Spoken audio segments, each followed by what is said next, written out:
السلام عليكم.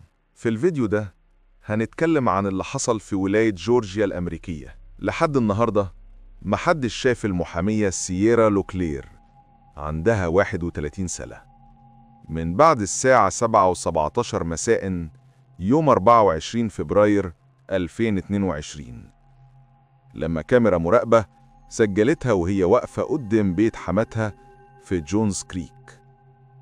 ومن ساعتها سييرا اختفت. الشرطة وأهلها قلبوا الدنيا يدوروا عليها، بس السؤال اللي ملهوش إجابة: سييرا راحت فين؟ ولكن قبل ما نكمل، اعمل لايك وسبسكرايب وادعمنا. سييرا لوكلير من كليفلاند، جورجيا، بنت كانت بشوشة وطموحة لأقصى درجة. أمها كالي لوكلير قالت إن سييرا كانت عايزة الناس تاخدها بجد، كانت قوية ومكافحة ومشيت على خطاياي. أنا كنت باراليجل وهي بقت محامية. سييرا اتربت في جورجيا وكان نفسها من زمان تعيش في أتلانتا، ومن كتر ما كانت مصممة سابت الولاية وسافرت الجامعة في تينيسي، وبعدين دخلت كلية حقوق في فلوريدا، وفي الآخر بقت محامية متخصصة في قضايا شركات التأمين. كيلي وصفتها إنها شجاعة، بتقوم وتقع وتقوم تاني، طاقة، حب، وشغلها كان كل حياتها. في أكتوبر 2020 سييرا قابلت زافير بريلان على تندر، وعلاقتهم جريت بسرعة جدا، وبعد 6 شهور بس اتجوزوا، وكانت وقتها حامل في طفلهم. حسب أوراق المحكمة، سييرا ساعدت زافير في مشاكل قانونية بينه وبين طليقته، وبعد فترة الزوجين نقلوا حياتهم لمدينة كارمل، إنديانا، علشان يبدأوا من جديد. سييرا اشتغلت في مكتب محاماة، وفي آخر 2021 جابت ابنهم جاكسون. ومن بره زافير وسييرا كانوا باينين الكابل المثالي، لكن الحقيقة مش كده خالص. مشاكلهم بدأت من أول ما تقابلوا. شيلبي كامبل بنت خالتها وصاحبتها المقربة قالت إن كل حاجة بدأت من أول ديت. سييرا قالت لزافير إنها مش عايزة تكمل معاه، بس هو كان من النوع اللي ما بيعرفش يتقبل الرفض.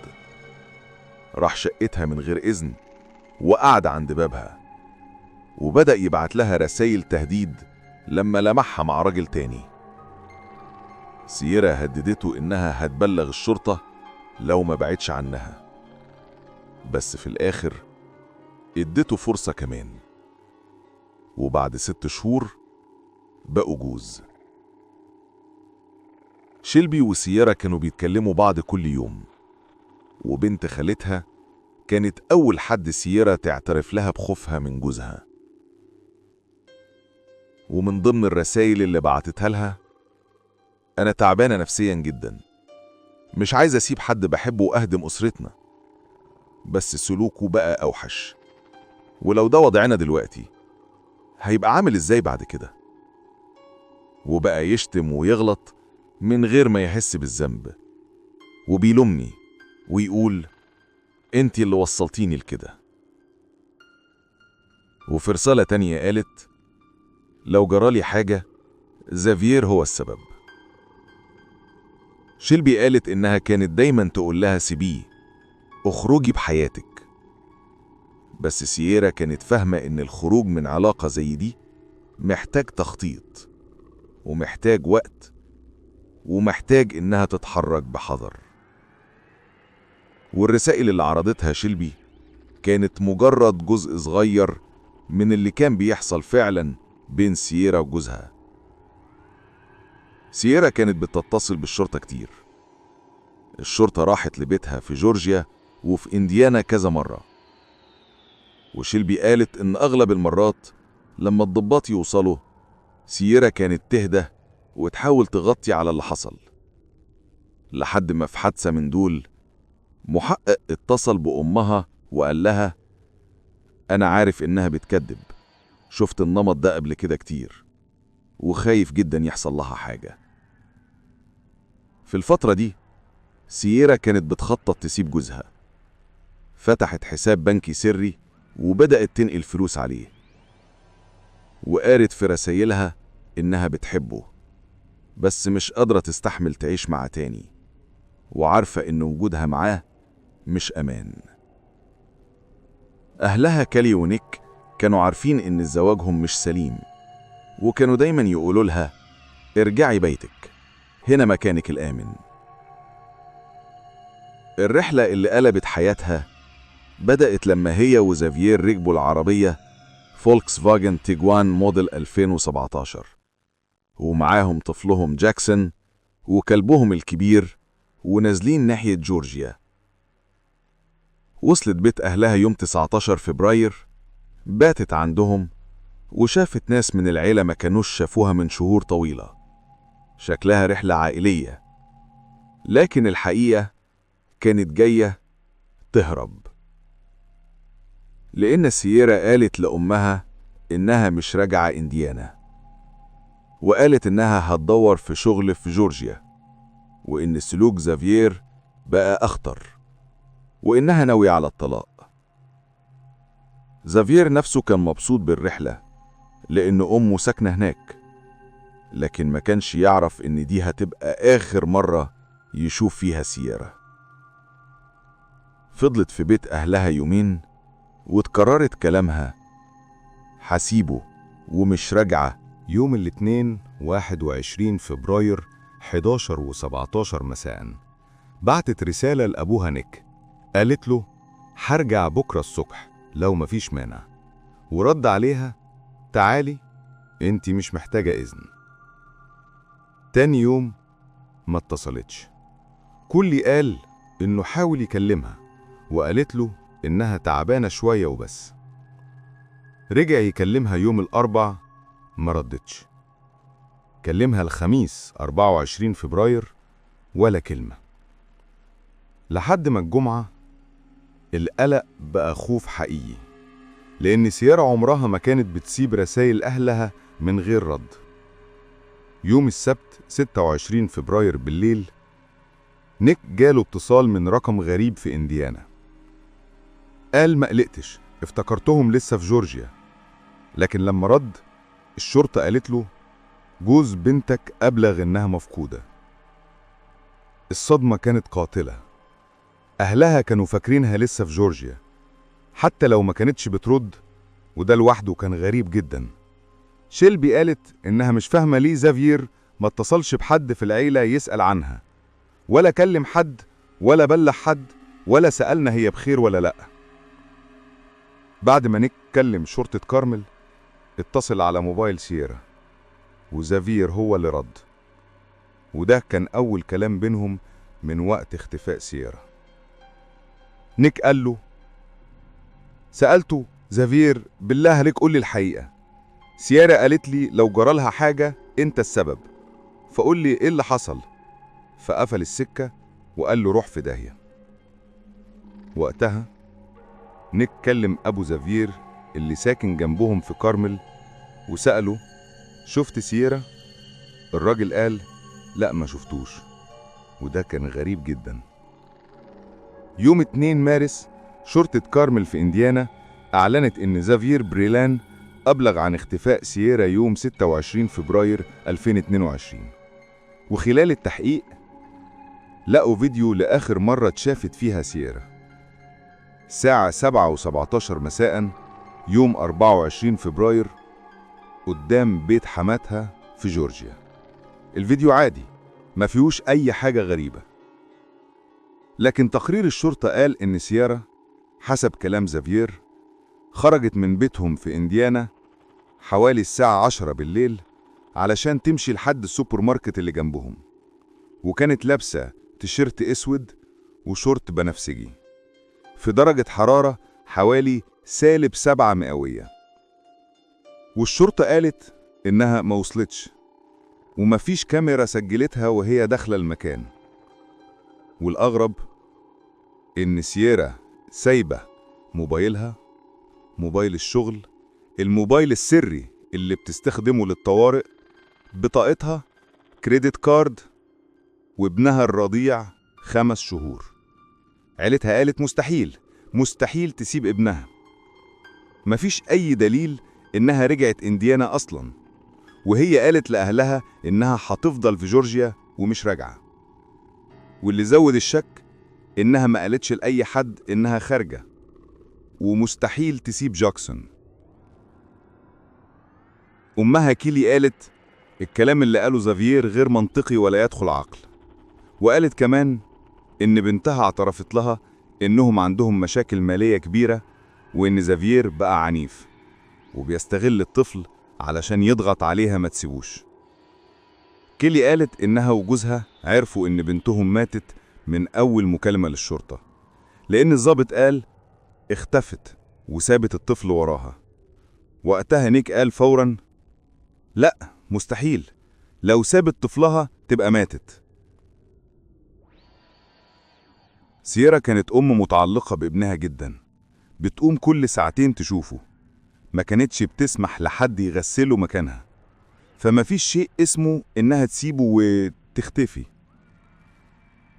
بعد يومين من بلاغ الاختفاء يوم 28 فبراير، الشرطة كانت عند باب بيت زافير. السبب طلق ناري جوه الجراج. حسب كلامه، زافير قال إنه كان بيحرك شجرة كريسمس وفجأة سمع طلقة، جري لبره، رجع لقى سلاح ففكه واتصل بالشرطة. الشرطة لقوا سلاحين مختلفين في البيت، ومع إن الشرطة ما قالتش صراحة إنه متورط، بس تاريخه طلع بسرعة. زافير عليه حكم قديم 2005 بتهمة سرقة بالإكراه، فيليني بيرجلري.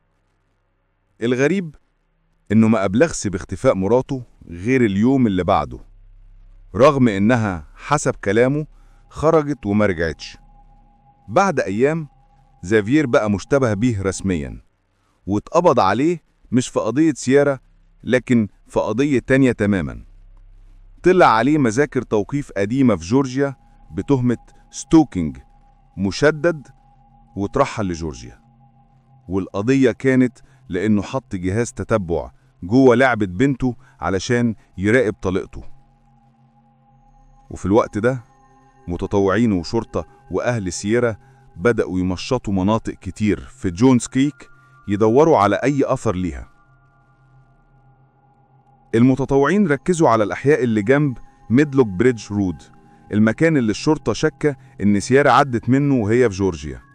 وغير المنشورات اللي بيتوزعوها، شرطة جونز كريك ركبت شاشات إلكترونية على طريق كيمبل بريدج رود بتطلب مساعدة الناس في العثور عليها، وكلموا شركات اللوحات الإلكترونية التجارية علشان يعرضوا صورة سييرا ومعلوماتها في كل أتلانتا. العيلة نشدت أي حد يشوف فولكسفاجن تيجوان 2017 أبيض نمر جورجيا RMB 5869 إنه يبلغ الشرطة فوراً. النمرة كانت راكبة في إطار عليه لوجو كلية القانون فلوريدا ستيت. الشرطة فتشت العربية بالكامل، فحص جنائي، وبعدين أفرجوا عنها. وآخر ما كانت شافت فيه سييرا كان بيت حماتها، فده خلى الشرطة تركز إن الاختفاء حصل بسبب حاجة حصلت جوه البيت ده. تتبعوا خط سير زافير لحد إنديانا، بس ما قدروش يثبتوا إن سييرا كانت جوه العربية. الكاميرات جابته لوحده وهو بينزل من العربية في محطات الوقود والمحال، ومحدش عارف لحد النهاردة حماتها ساعدت التحقيق قد إيه. بس الشرطة أكدت إنهم دخلوا البيت بأمر تفتيش وجمعوا أدلة. فرقة جنائية ومعاهم كلاب شم فتشوا البيت كامل، دوروا على آثار دم، خناقة، أي علامة تفيد، لكن الكلاب ما لقتش ولا ريحة تؤدي لأي أثر. الأدلة اللي اتحجزت يومها لسه سر، لأن القضية كانت مفتوحة وقتها في مارس 2022. والمفاجأة، الشرطة حصلت على فيديو من داخل السجن بيظهر زافير بيكلم عياله بالفيديو ويقول لهم ماما مش راجعة لأنها اتخطفت، وده عكس كلامه للشرطة تماما. وفي آخر المكالمة قال لابنه انت فاهم يعني ايه يخطفوا حد كبير؟ يعني مش راجعة. يوم 16 مارس 2022 زافيير اتنقل لسجن كويتا كاونتي في جورجيا بعد ما اتسلم من سجن هاملتون في إنديانا، والسبب قضية تعقب مشدد مش ليها علاقة باختفاء سييرا. القضية دي كانت بسبب تراكينج ديفايس خباه في لعبة بنته علشان يراقب طليقته، وكان عليها أمر حماية ضده وقتها. وفي أغسطس 2022 اتبرأ من التهمة دي، لكن بعدها اتقبض عليه تاني واترحل لأنديانا. التهمة المرة دي حيازة سلاح ناري بشكل غير قانوني لفيلن عنيف. وفي أول جلسة طلب من القاضي يقلل الكفالة علشان أمه تقدر تدفع. النيابة كانت عايزاها 50,000 دولار، هو طلب أقل. القاضي شاف الملف ورفعها ل100,000 دولار. وفي فبراير 2023 زافيير دفع الكفالة واتفرج عنه، والقرار ده كان ليه تبعات هنتكلم عنها بعدين.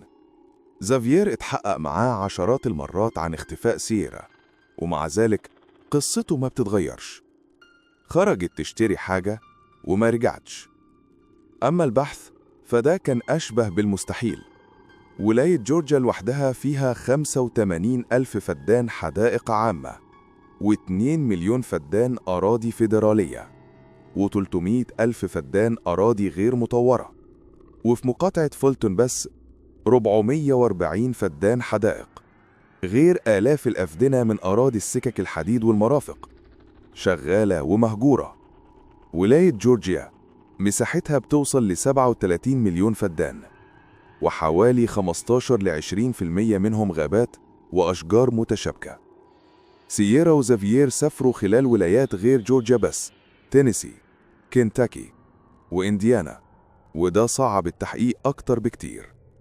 ملازم شرطة جونز كريك غريغوري تود هود قال: لو كنا عرفنا آخر مكان كانت فيه بالظبط كنا هنوجه البحث أحسن، لكن اللي عندنا مجرد قطعة متفرقة، بازل من غير صورة كاملة.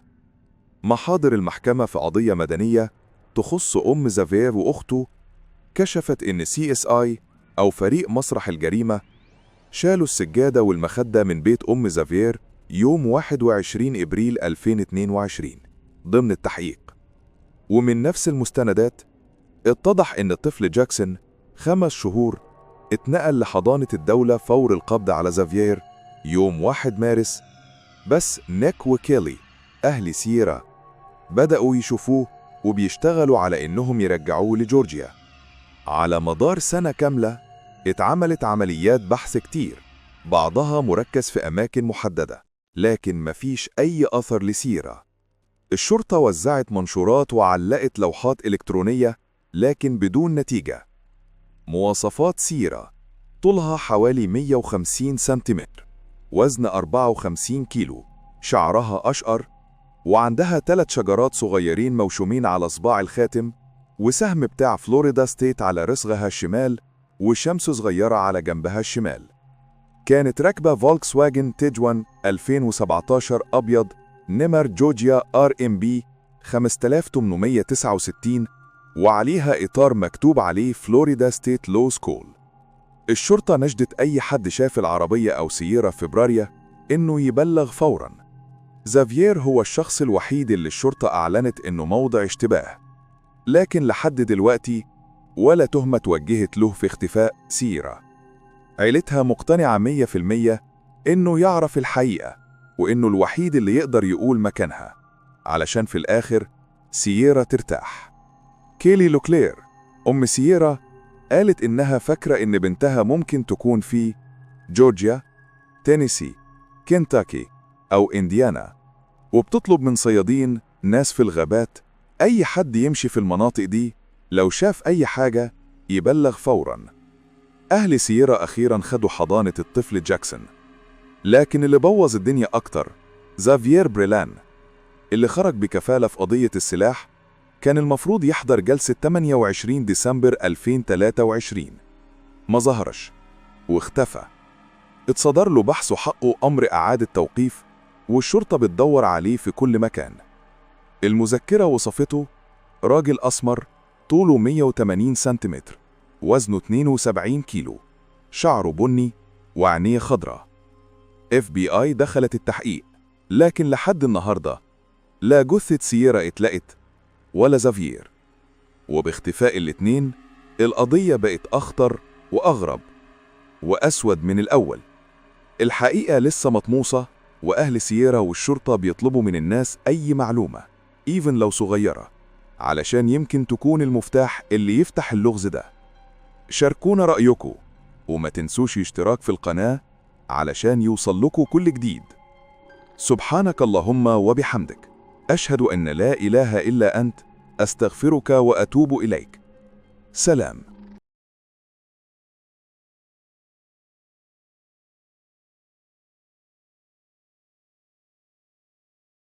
السلام عليكم. النهارده قصتنا عن راجل ياباني قدر يهرب من السجن 4 مرات، مش هروب عادي، ده بطرق أسطورية خلت اسمه يتكتب في تاريخ السجون هناك. بطل القصة اسمه يوشي شيراتوري، نسميه يوشي عشان اسمه طويل. اتولد في ظروف صعبة جدا، أسرته فقيرة والمجتمع قاسي. حاول يشتغل شغل شريف ويعيش حياة طبيعية، بس الدنيا ما كانتش ماشية معاه، ومع الوقت اتجه للمؤامرة والسرقة. المؤامرة اللي هو القمار، يعني المقامرة والسرقة. اتقبض عليه بس مش بتهمة سرقة، ده بتهمة قتل. طول عمره كان بيأكد انه مظلوم، وان اعترافه كان تحت غصب، تحت التعذيب والضرب. في سنة 1936 اتحبس في سجن أمروي، واللي حصل جواه كان جحيم حقيقي. ولكن قبل بقى ما نخش في تفاصيل الفيديو بشكل أعمق، لايك، سبسكرايب. الدعم مش عاجبني خالص، بنقدم محتوى بننافس فيه قنوات مليونية، ومع ذلك اللي بيتفرج ما بيعملش لايك وسبسكرايب. ليه؟ عشان القناة عدد مشتركينها قليل. طب ما تعمل لايك،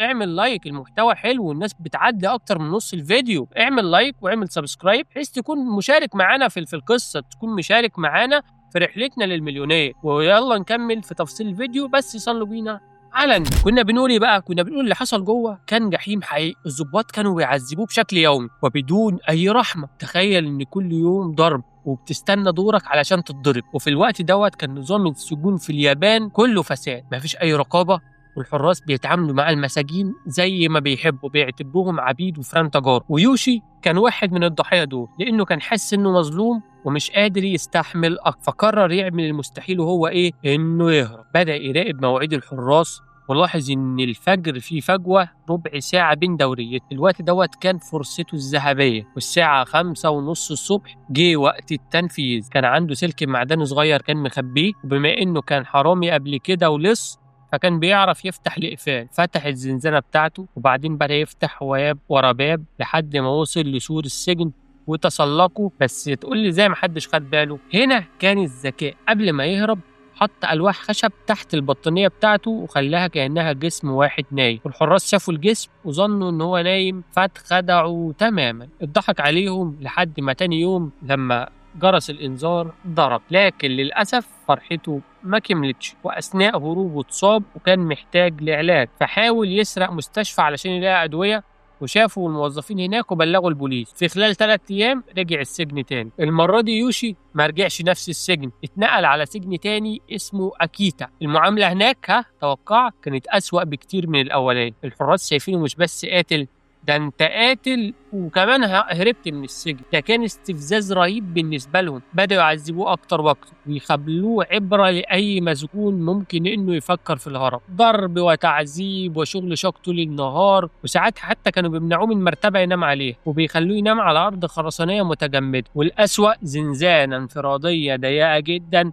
على شكل برج طويل. النور الوحيد اللي كان بيجيلها من شباك صغير جدا مفتوح في السقف العالي بتاعها، بيخلي مستحيل اي حد يوصل له. الزنزانه دي اتعملت بقى مخصوص علشان محدش يعرف يهرب منها. غير كده كانوا مكبلينه بالقيود طول الوقت، والاهانه والتعذيب ما بتقفش. الوحيد اللي كان معاه ذره تعاطف معاه هو رئيس الحراس كوباياتشي.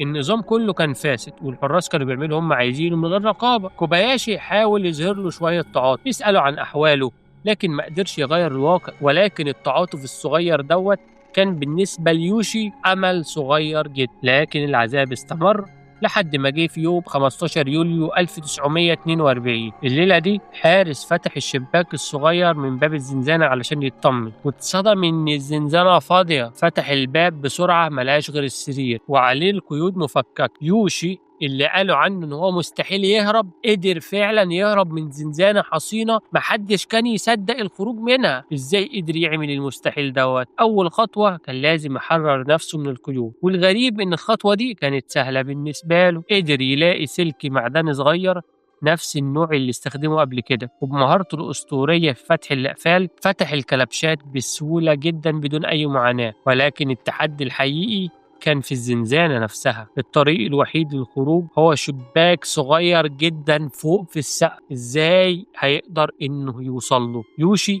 كان عنده مهارة تسلق الجدران، فقدر يطلع لغاية الشباك، لكن واجه مشكلة تانية. الشباك متغطية بقضبان حديدية قوية، فاستحالة يشيلها من غير أدوات. هنا جه الأمل، والإطار بتاع الشباك كان خشب، وعرف إن هو لو فضل يحاول يضغط هيقدر يخلعه مع الوقت. كل يوم بالليل كان يضرب الإطار دوت خبط ويحاول إن هو يضعف فيه، وبعدها يرجع تاني للأرض ويلبس الكلبشات تاني بنفسه علشان ما يصيرش شكوك الحراس. المحاولة دي استمرت 6 شهور كاملين، بكل يوم بيعمل نفس الموضوع، لحد ما في الآخر قدر يكسر الإطار الخشبي ويفتح الشباك. ولكن هو ما هربش على طول، استنى اللحظة المناسبة، وجت ليلة عاصفة، مطر ورياح شديدة، الحراس مشغولين ومحدش واخد باله. هنا كانت فرصته الذهبية. في 15 يوليو 1942 في ليلة عاصفة ممطرة شهدت هروب يوشي الأسطوري. قدر يغلب القيود ويخرج من زنزانة حصينة قالوا عنها إنها مستحيلة الهروب. المرة اللي فاتت اتمسك بعد 3 أيام، لكن المرة دي الوضع كان مختلف تماما. وبعد 3 شهور بس من الهروب، رئيس الحراس كوباياشي كان قاعد في بيته، سمع فيه خبط على الباب ففتح، واتفاجئ من قدامه واقف يوشي بنفسه، المهرب الأسطوري واقف قصاد عينه. كوباياشي اتصدم، لكن يوشي اتكلم بسرعة وقال له أنا جيت لك لأنك أنت الوحيد اللي عملتني برحمة، أنت الوحيد اللي سألت عني، اديني فرصة أتكلم، عايز أوصل صوت. كوباياشي اتردد شوية، لكن في الآخر سمح له إن هو يطلع. يوشي اعترف له إن هو هرب، وقال أنا مستعد إن أنا أسلم نفسي، وانا هربت علشان القسوة والتعذيب، مش عايز افضل اعيش هارب طول عمري. واضاف كمان قال كل اللي انا عايزه معاملة آدمية، لا اكتر ولا اقل، وحقي ان اوصل صوتي للسلطات العليا، وعايزهم يعرفوا حجم الفساد والتعذيب اللي جوه السجون اليابانية. كوباياشي كان الوحيد اللي بيثق فيه جدا، علشان كده جاله. كان شايف ان كوباياشي ساعده وصوته هيكون مسموع.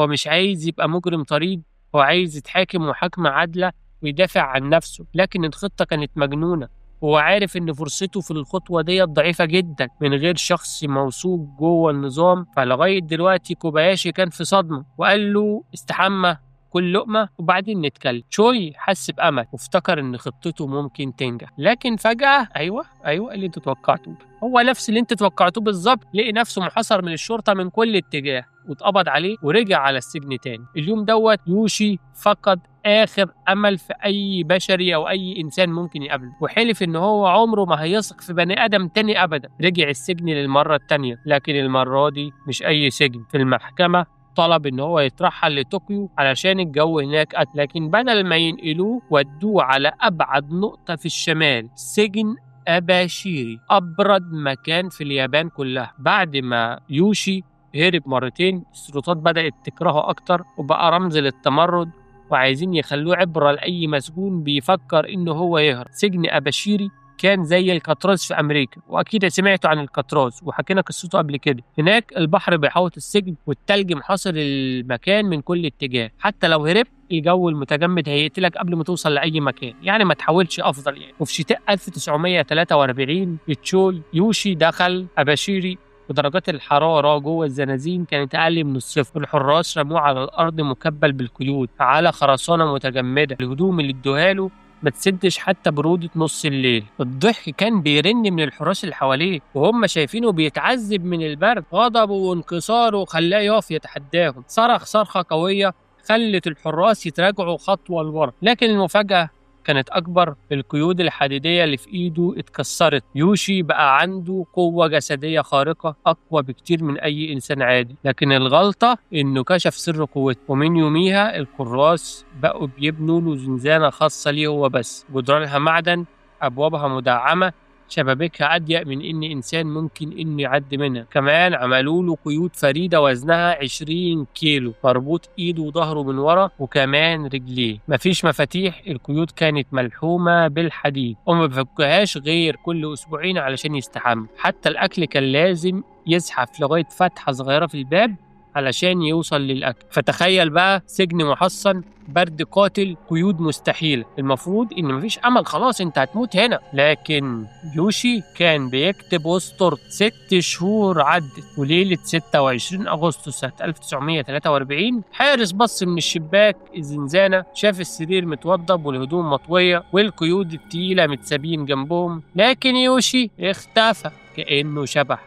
الله، ازاي قدر يهرب المره الثالثه؟ انت حط حالك معايا، ازاي الشخص ده قدر يهرب كمان مره؟ السر كان في شوربه الميسو. الاكل الاساسي للمساجين هو شوربه مالحه جدا، والملح بيسرع صدى الحديد. فيوشي استعمل النقطه دي بذكاء بقى، وكل يوم كان بياخد الشوربه وبيدهن بيها القيود، وكمان يرش منها على شباك الزنزانه المعدني. الموضوع خد شهور كتير، احنا بنتكلم في 6 شهور، والحديد كان بيضعف ولكن ببطء شديد جدا. ولما الحدادين كانوا بيفكوا القيود للاستحمام ما خدوش بالهم من الصدى اللي بيكون موجود عليها، لأنه كان بيركز الشوربة على المفاصل بس، وكمان القيود كانت سودة، ففكرة ان الصدى صعب قوي ان هو يظهر فيها. يعني شباك الزنزانة كان اطار معدني متثبت بمسامير وصواميل، ومع الصدى بقى اسهل واضعف من فك القيود نفسها. لكن ظهرت مشكلة تانية، فتحة الشباك اصغر من جسم يوشي. الحراس كانوا عاملين حسابهم ان هو مستحيل يعدي منها انسان، لكن يوشي كان عنده قدرة رهيبة نادرة ان هو يقدر يخلع مفاصله بارادته ويرجع يركبها تاني. يكتبوا مثلا على اليوتيوب او كده واحد بيفك مفصل عنده ويركبه تاني علشان يكون جسمه مرن بشكل ما. يعني مهارة غريبة جدا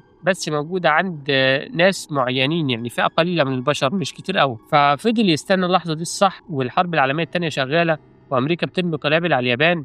البلد مليانة فوضى وانقطاعات كهرباء، كان مستني الفرصة. ليلة 26 أغسطس سنة 43 الكهرباء قطعت، ويوشي اتحرك فورا، ركز على القيود اللي ضعفها الصدى، بدأ يفك البراغي من الشباك، وبحركة عنيفة جدا خلع كتفه وزحف من الفتحة الصغيرة بتاعة الشباك، وأخيرا طلع لسطح السطح ما كانش محصن زي باقي السجن، يعني هما ما كانوش أصلا متخيلين حد يطلع السطح يعني، وكان مليان شبابيك زجاجية. كسر شباك ورا شباك وقدر يهرب من سجن أباشيري، وبكده بقى أول وآخر إنسان في التاريخ يهرب من السجن الأسطوري ده. النهاردة السجن ده اتحول لمتحف أصلا، وجواه نموذج لخطة هروبه التاريخية. لكن الهروب ما كانش نهاية القصة، وأباشيري كان محاط بالتلج، مفيش حياة حواليه تماما، فمستحيل يلاقي مدينة بسهولة إن هو يقدر إن هو يروح عليها.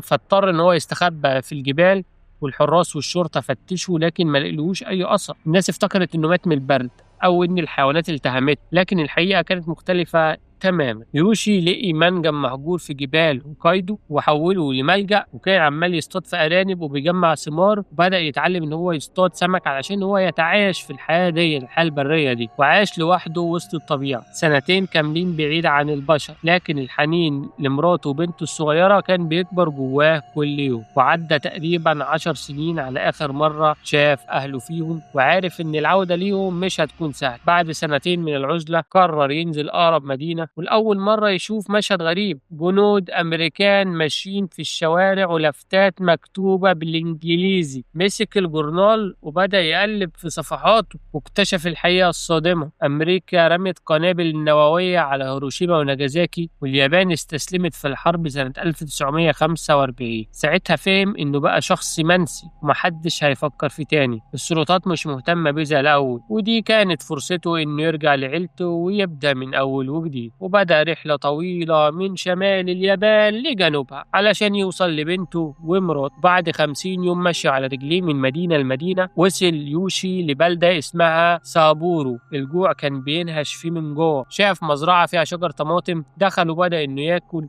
لكن القرار دوت كان غلطة عمره. والفلاح صاحب المزرعة شافه وافتكره حرامي زي باقي الحرامية اللي بيسرقوا المزارع. المواجهة سخنت بينهم وانتهت بكارثة، وهو الفلاح وقع خبط دماغه في حجر ومات. الناس اتجمعت ومسكوا يوشي لحد ما الشرطة جت، فبقى بعد كل اللي عمله، وبعد ما هرب من أقوى سجون في اليابان اتقبض عليه تاني بسبب غلطة صغيرة ما كانش يقصدها. الشرطة اكتشفت الحقيقة بسرعة، المتهم ده مش أي حد، ده الأسطورة الهاربة من سجن أباشيري. اتحاكم في سابورو، لكن المرة دي الحكم كان أقسى بكتير جدا. اتحكم عليه بالإعدام سنة 1947 واتنقل لسجن سابورو يستنى يوم التنفيذ. يعني تخيل ده حظه عامل ازاي الراجل دوت، معرفش يعني. السلطات اخدت احتياطها كويس جدا لان عارفه ان الراجل دوت ده سفاح في الهروب يعني. فست حراس مخصوصين بقوا بيراقبوا 24 ساعه، الزنزانه مدعمه بكل حاجه، شبابيك وصغارها جدا، مفيش مساحه يعدي منها راس انسان. لكن الغلطه الوحيده ما كلبشوش ايده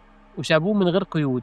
والمرة دي يوشي باين عليه التعب والإرهاق الشديد، وبنتكلم في مدة طويلة. هو كبر في السن وبقى الهروب بالنسبة له شبه مستحيل. كان بيبص للسقف كتير، ملامحه حزينة وكأنه خلاص استسلم. الحراس اتعودوا يشوفوه نايم تحت البطانية ما بيعملش أي حاجة، بيدخلوا يضربوه وما بيتحركش من مكانه ولا حتى بيقاوم، وبقى بالنسبة لهم عبارة عن شبح ميت. لحد ليلة نادوا عليه كالمعتاد ومرض، دخلوا يضربوه لكنهم اتصدموا. رفعوا البطانية ملقوش غير ألواح خشب بتاعة السرير. يوشي اختفى لرابع مرة، بس المرة دي ما هربش من فوق، هو هرب من تحت الأرض. النظرات اللي كان بيرميها للسقف كانت خدعة، والحقيقة إنه كان بيخلع ألواح الأرضية بالليل وبيستخدم طبق شوربة علشان يحفر الأرض من تحت الزنزانة. كل ليلة يحفر شوية وبعدين يرمي التراب في الفراغ تحت الأساس لحد ما فتح نفق حقيقي واختفى فيه كالأشباح.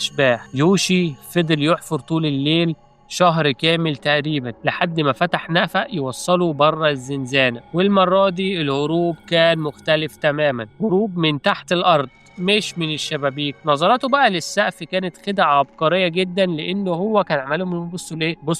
بصوا العصفورة، فهم كانوا بيبصوا للعصفورة. فهو قدر ينفذ الهروب الرابع والأغرب، كان إن هو أسهل هروب بالنسبة له، يعني هرب في شهر. يمكن القصة تبان خيالية لكن هي موثقة في التاريخ، ودي كانت آخر مرة يهرب فيها، لكن مش آخر مرة يدخل السجن، لأنه المرة ديت رجع بمزاجه وكان قاعد على كرسي في حديقة عامة وقرب منه راجل طلع ضابط شرطة. فهو صراحة اتوتر على طول، فافتكر ان هو هيتكشف، لكن الضابط كان مبتسم وبيتكلم معاه بود شديد. فتح له علبة سجاير وعرض عليه السيجارة. اللفتة دي هزت يوشي من جواه، والسيجارة وقتها كانت غالية جدا، ومجرد ان شخص غريب يشاركها معاه حس ان لسه الدنيا فيها خير. ورغم القسم اللي اقسمه انه مش هيثق في السلطات تاني، قرر انه يسلم نفسه. والقرار ده كان غريب وانا نفسي مستغرب منه وانا بشوف القصة. لكن يوشي تعب من الهروب، وتعب كمان من المطاردة، وصدق ان النظام ممكن ان هو يتغير وان العدالة تبقى افضل في السجون. وبالفعل سلم نفسه،